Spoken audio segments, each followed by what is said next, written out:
I see a lot of teachers sitting here, but then you don't see the crucial point of the left-hand thumb. And this is a real big issue for kids. They do all sorts of funny things. The physio position, as I call it. Anyway, I'll get to that. But I think after all these years, I've come to the conclusion that this is the best position because you can see the music, you can see the crucial left-hand thumb, and you can see all the other stuff as a teacher. Okay, now, the sitting position for the guitarist, for the student. So, when I first put a guitar in someone's hands, Mariana's played guitar for a bit, so she's not a beginner, but for a beginner, the first thing I would say is that they sit up on the front of the chair and that the footstool is pointing straight ahead. So, the 3 points are that the face of the guitar is parallel with that wall, like that. I do this big movement with my hands so that they can see that really clearly. And it's a visual thing, so that when the kids go home, they think of this business. Second thing is that this is the waist, and these are called the bouts, the lower bout and upper bout, but we don't use that term that much in guitar. I like to call this the shoulder, the neck.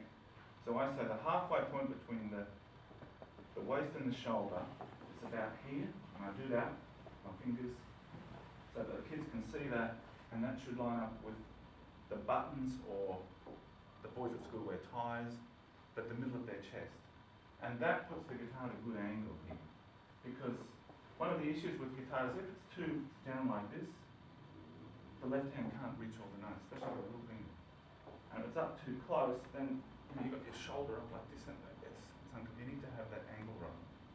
So 9 times out of 10 that will work. People who tend to have longer torsos, sometimes it's a little bit of a juggling act. But 9 times out of 10, the centre of that is the centre of the chest, and the guitar being parallel with that wall. And the third thing is that this leg should point straight out the footstool, straight out there.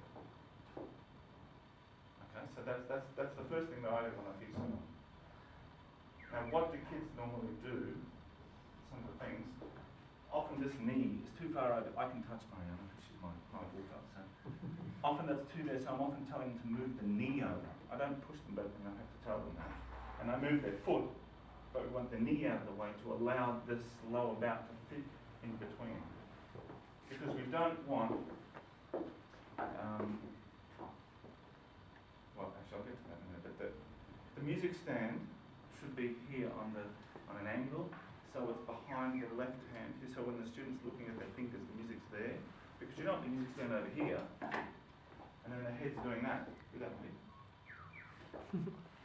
So, if you look at all of the great guitarists, John Williams, Julian Bream, Mung Butterick, all those people, music stand's always there, and they always have it really low, because it stops the sound.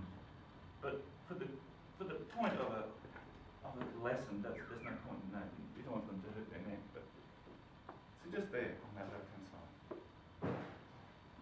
So, and then students will often do this, they'll face the music, and I'm always telling them not to face the music, but the music's behind this hand over there.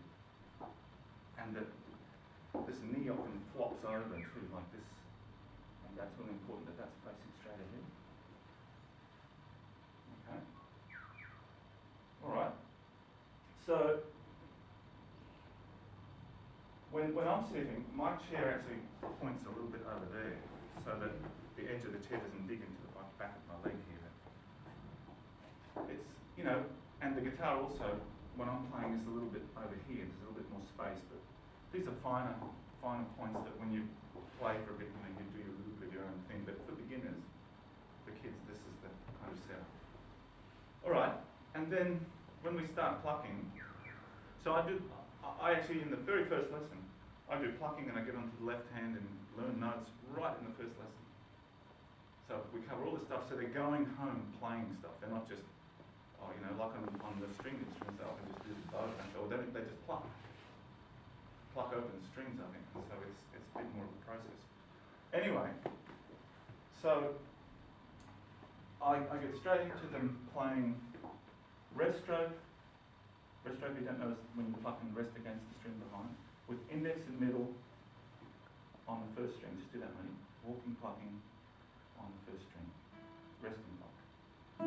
We call it rest stroke, but there's names I use for kids like resting pluck and walking plucking, I call it, to get them to alternate, because kids often will want to repeat the same thing. Just do the alternating plucking. Okay, so rest stroke is a type of pluck that we don't use. It's probably 5-10% of the time we probably use it in guitar playing. We use free stroke most of the time because that's just the nature of the music that we play. But when you're teaching kids and you're at school and they're probably going to play in an ensemble fairly quickly, you want them to get a big sound straight away. And as soon as they do rest stroke, do it again, Matty.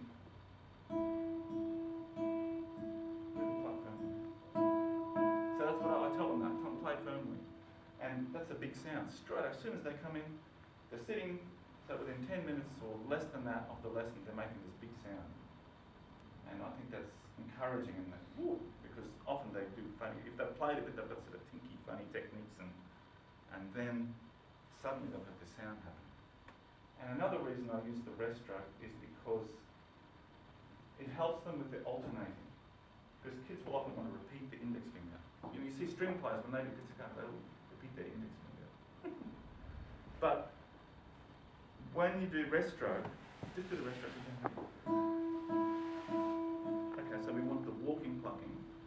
And once you've plucked with, say, if you imagine my fingers are the strings, so we've plucked with the index, we can feel the index resting on the adjacent string or the string behind. And so we know that it's the other finger that's got a pluck. And when that one does it, we exchange. So there's a sensation that the resting finger is on the resting string, so they know they've got to use the other finger. That's the theory. The kids often repeat the same finger, but at least it's something more tactile. Whereas free stroke is a more complicated pluck, and the position's more complicated, and it's not much of a sound. And so I leave that a little bit later. Okay.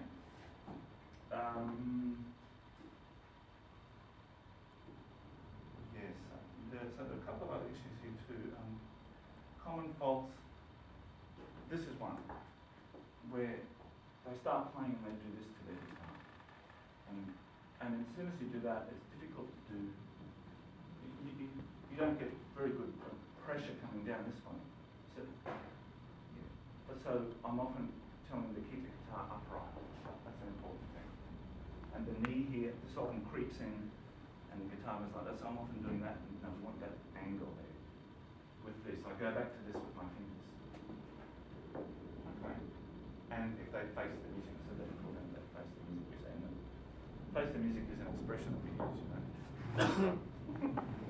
Go home and face the music.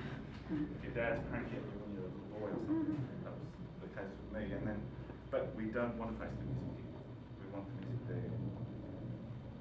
All right. The height of the footstool and the chair.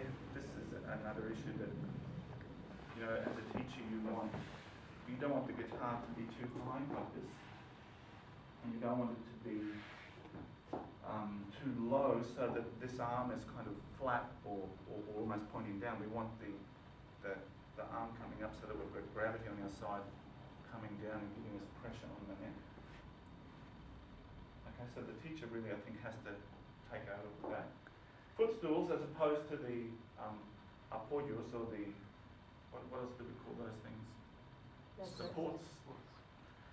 I did actually a study with the University of Queensland Physiotherapy Department back in the 90s, where I got all of these guitarists to come through, and we had this thing. It was pretty primitive technology then, but this, I don't remember the name of that device, but it was the computers were fairly limited. This was mid-90s.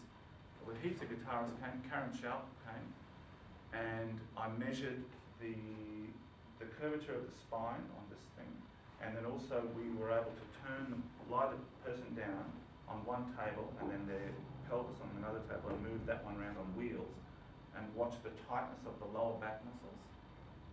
And the conclusion was that everybody who used the footstool had curvature of the spine and tight lower back muscles. It was conclusive. And Karen, she had gone to all sorts of exercises and regimes to loosen it up, but she still had a bit of curvature at the spine, but her muscles were really quite loose.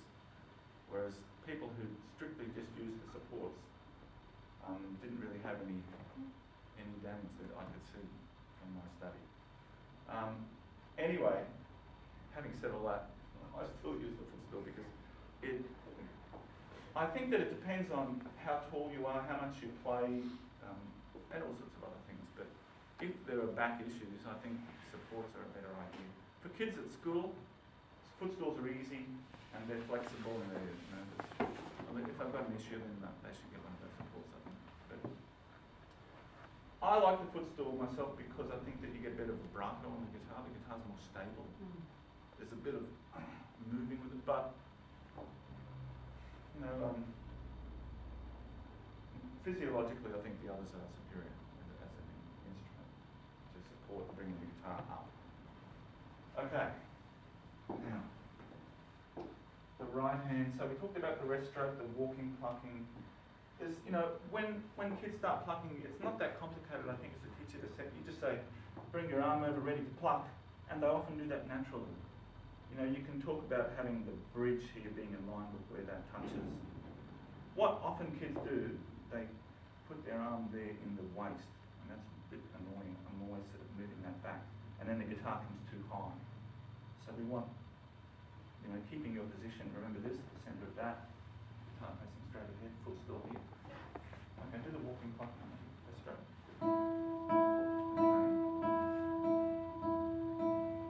Now, if they, by chance, they do some funny business with their wrists, then I talk about, because I'll do the same thing when I get to the left hand, that the wrist movement, or the wrist joint has a really big range of movement, doesn't it? It's, you can go from this 90 degrees, but what I say is I say to the kids when you're out in the playground talking to your friends, what does it look like? And get their hand and just let it drop down. And so what does it look like? And they'll say, oh, it's straight. Okay, so that's our neutral, relaxed position. Or I say, oh, if your dad wants you to lift this table, say, or this something over to this room, go and grab it, and they come along and grab it like that, and the wrist goes into a straight position, not a sort of goofy. So you're not going to pick up something heavy like this, eh? And so that's important that the wrist is straight, as straight as possible. You might get a little bit of a tiny bend there, but I think you get into trouble if you have too much bend. Okay, but that's usually not such a big issue, I think, for the right hand. All right, left hand. So this is in the very first lesson. We're still over here. Okay, Matty? Can we play? I can do the E again, walking, plucking, and then the F and the G. Okay, so play the E. Now F and then G. Okay. So some of the guitar methods start on the third string. And there's probably an argument to say that's a little bit less complicated because there's only two notes, G and A. But the one that I've always used starts on the first string, so I don't know if there's a great deal of difference there. But I get kids to play E, F, and G, just like Mariana did, using the little finger on the G, first finger here, and the thumb. Okay, so I'll put that position there. So I say about the thumb, we want the thumb relaxed, pressing on that pad there, around about the middle of the neck, or a little bit higher. And I get them to use the little finger. All the books tell you to use the third finger. I like to use the little finger because it helps them get a much better left-hand position. Have that elbow out. Okay. And the good left-hand position is what? It's where the palm here of your hand is parallel to the bottom of the neck. That's really important, I think, on guitar when we first start. That we don't have this angle here. We don't want this angle. We want parallel so that this fingers can get good pressure coming into the neck and much more accurate. And then I see kids doing this even when they're more advanced, and I just come up and it fixes the issue. Like that, it's amazing. So the little finger gets the little finger strong right from the outset, because you need to use the little finger a lot in guitar, and helps their position, helps their thumb position. They don't do this angle stuff. Plus the little finger, I think, physiologically is a bit more flexible than the third finger. The third finger is stronger, but, you know, according to, what's the name, that paleontologist from the UK, Professor Alice Roberts, she talked about that, and she's done studies on the way we hold things with our fingers. And she said the little finger's like an extra thumb, that the chimpanzees don't have that ability that we do. When you hold a cup or something, we use a lot of muscles in the little fingers, and these others we don't use much. So the little finger is vital in terms of usage, and it's a really good finger. And right at the beginning, it's good to get that one used, because the third finger, though, you know, the kids will get used to using that. That's not an issue. So I do that, and I do that on the second string as well. Can you do that, mate? Can you play E, F, and G on the first string? See that? It's good. So we want a bit of space under here, so that the palm is parallel. And go to the second string. Go to B, C, D. So we've got this. That's the same deal. The same position, just over slightly, and then go to the third string and play G. The second string. A natural word. All right. So some kids, I find in the first lesson you can do notes on the first string and the second string. Depends on, you know, their age and their aptitude, and if they've done music before, if they've read music, and how, you know, it just depends. And so you can judge that. And in some of the ways you can get up to the third string, but that doesn't happen that often. C on the second, well, it does, C on the second string, and then play the D.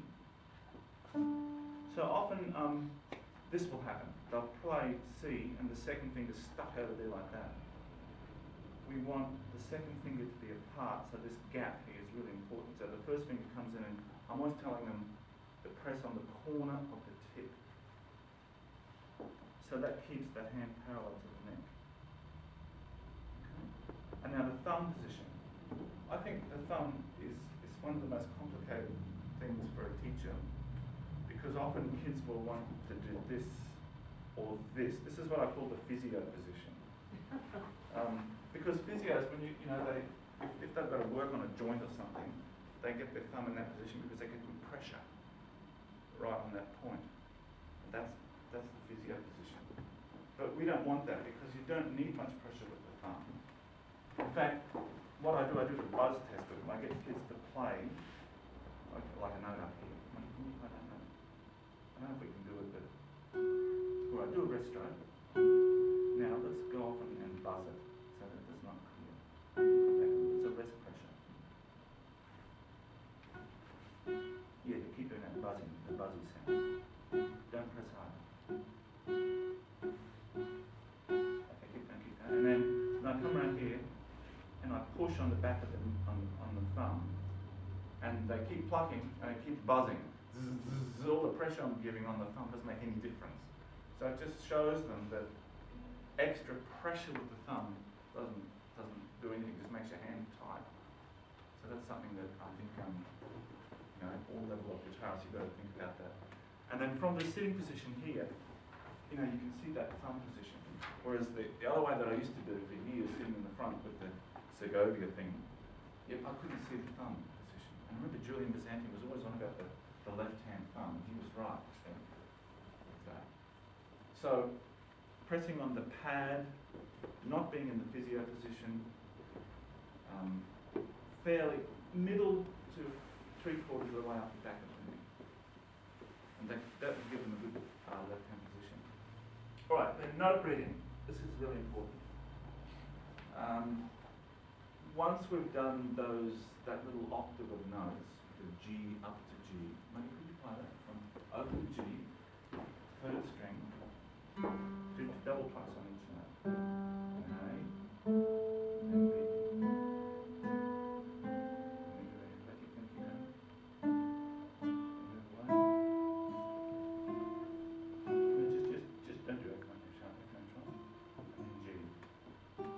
Okay, so once they can do that, I get them to play that, then I get them to play it and say the letters out loud, and always double picking so that we're reinforcing the rest stroke for them, the alternating note.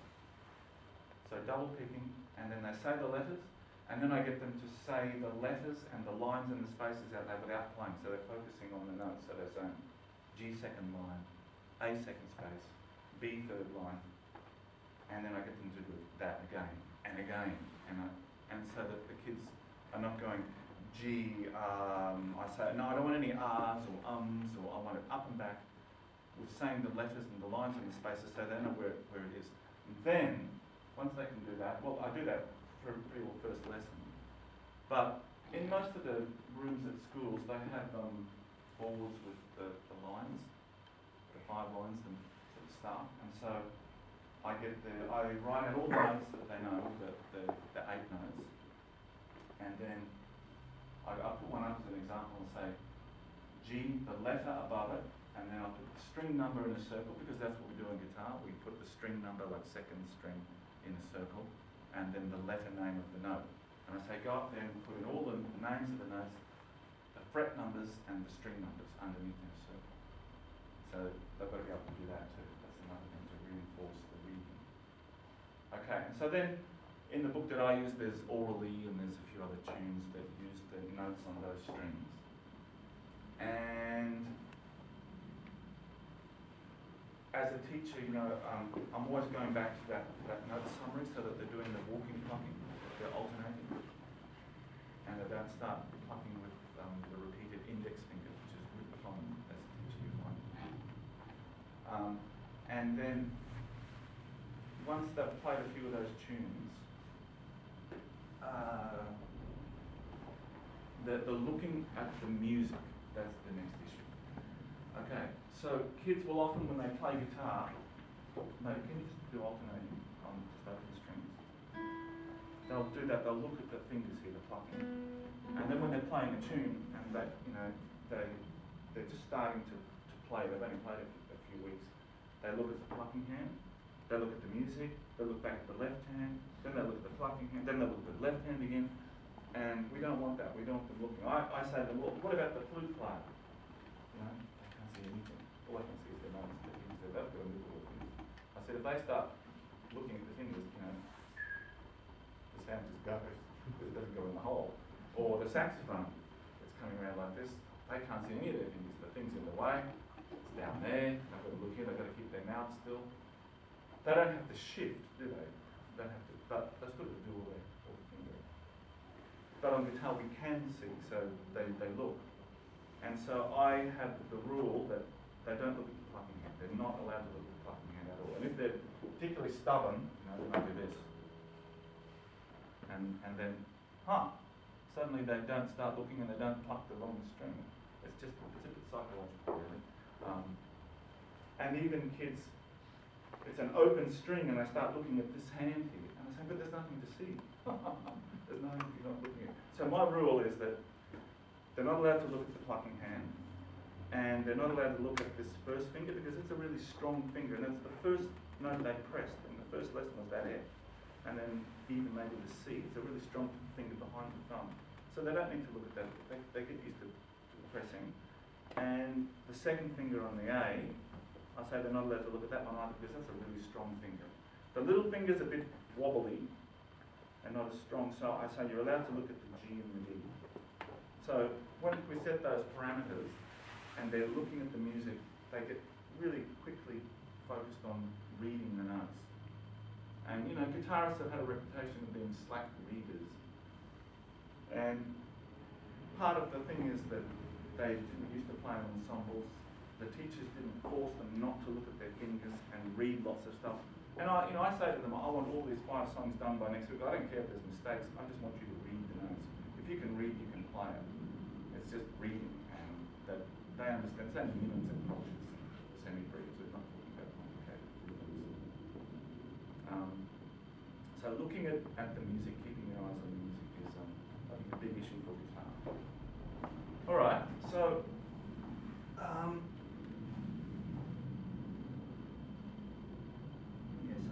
all right, so that's kind of stage 1, I guess. the method book that I use for the beginners, it goes through all of the strings and goes into a few more rhythms. And that's kind of stage one, where they're still doing rest stroke. I might get them to use the thumb on the sixth string. But for me, from that first stage, what is crucial is the sitting position, making sure the guitar's here at a good height. Because if it's not high enough, you can't play it properly. You make all sorts of mistakes, and fingers aren't. If your hand's not parallel, the little finger comes around, the third finger's all wonky. So that position there, that doesn't flop over there. This knee doesn't come in and push that up like that, or this. I find that particularly annoying. I have to say. But anyway, these are once the setup is good, they're just doing rest stroke. Often the hand is a long way back, but to be honest, but that's something that you can deal with later. The left hand, I think, is more important at that stage. Okay, so that's kind of stage one.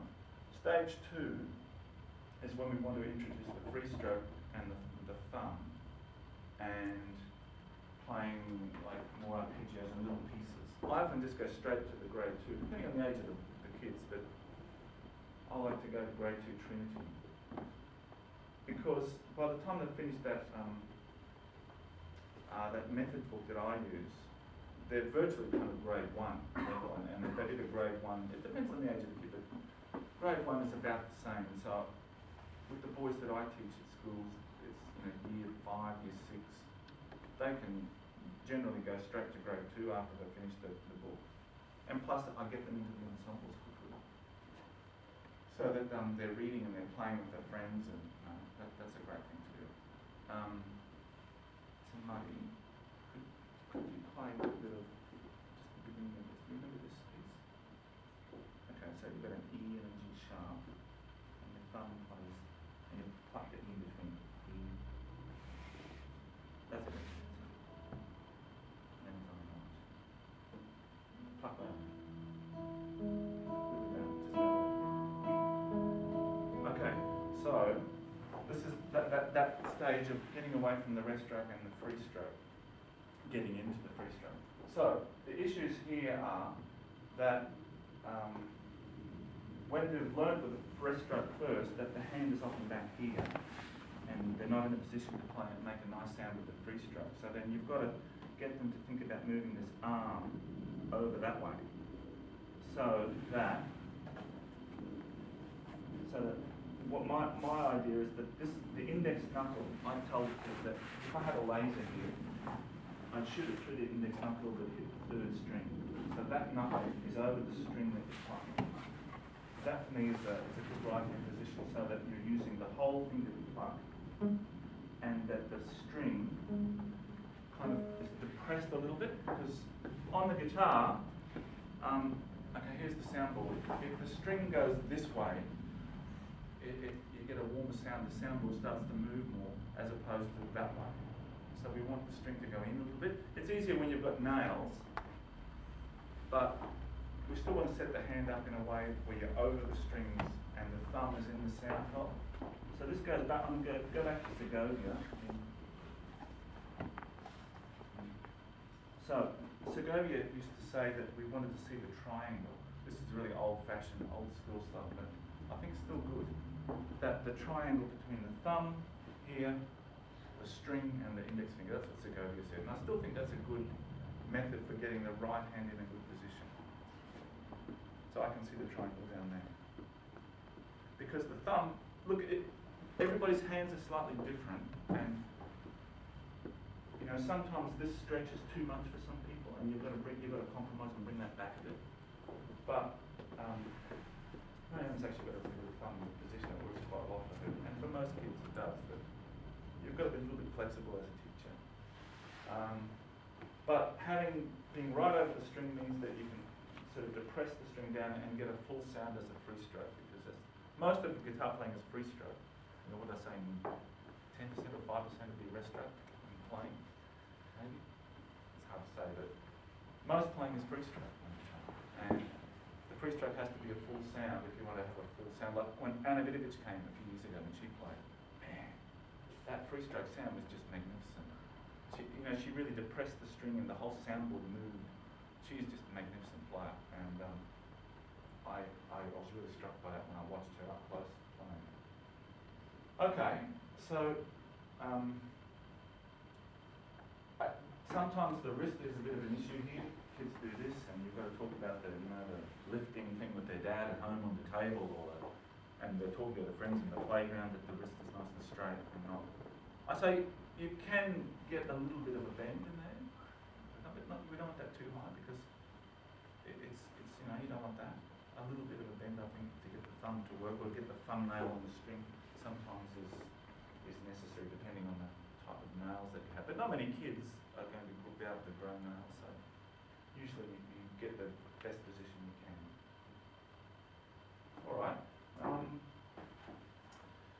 Now, Bill Cannongeiser. He's an American teacher, guitarist, great guy, fantastic player, plays in the LA Guitar Quartet. And his method that he had, so he did this, this is brilliant, I thought. He said, imagine these are the strings.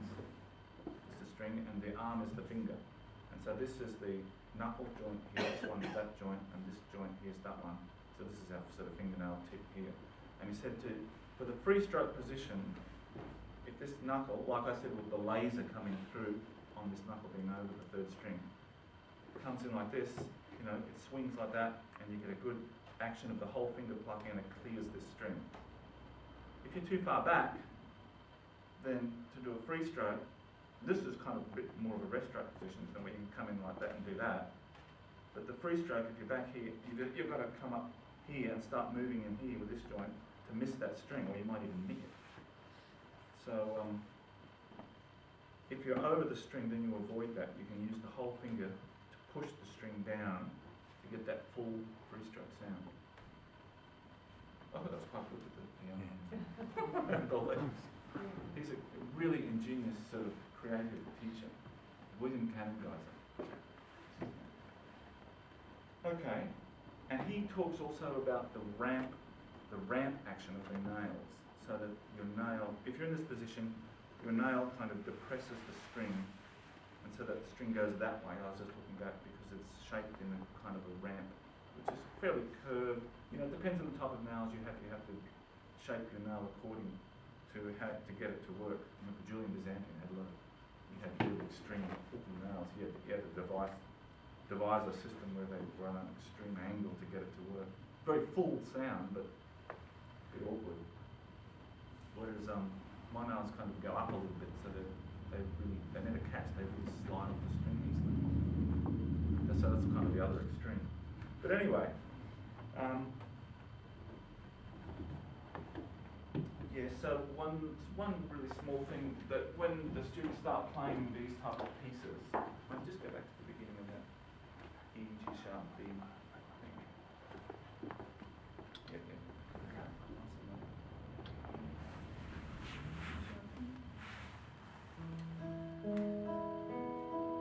Okay, so then the left hand fingers, if they've been a bit sloppy before, not quite on the tips, and they're playing single notes, when they come to these arpeggiated patterns, if your finger's not on the tip, then you'll find it pretty quickly that you get that, the skin here touches the next string.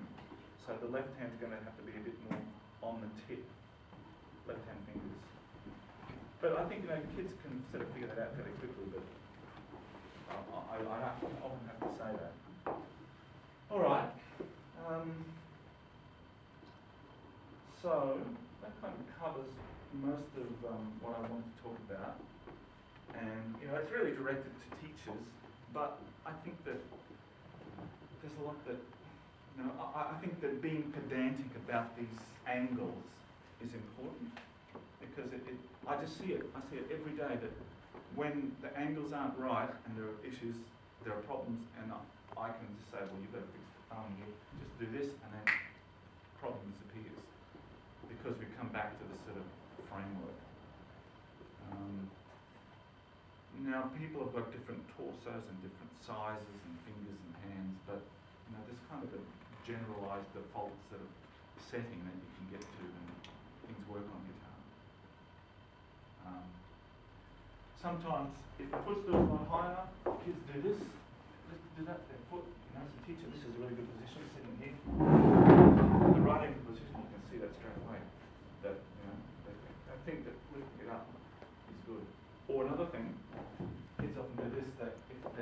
having a hard time with the music, that suddenly their head goes closer to the music. This is a really natural thing as a human. You know, you start to concentrate, so you get closer.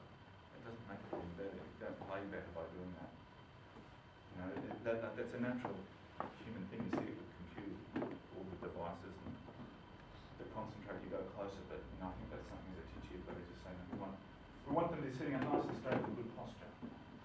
You know, John Williams, perfect posture, perfect everything. But he's the sort of the god, the icon. Okay, so as a teacher, I think I'll just wrap up that I think the position for the teacher sitting here, for me, I think that's the best position. Making big gestures that the kids can see that the guitar's got to be parallel and not, you know, facing the music. The knee straight ahead, that keeps it in a good position. This position here, the centre.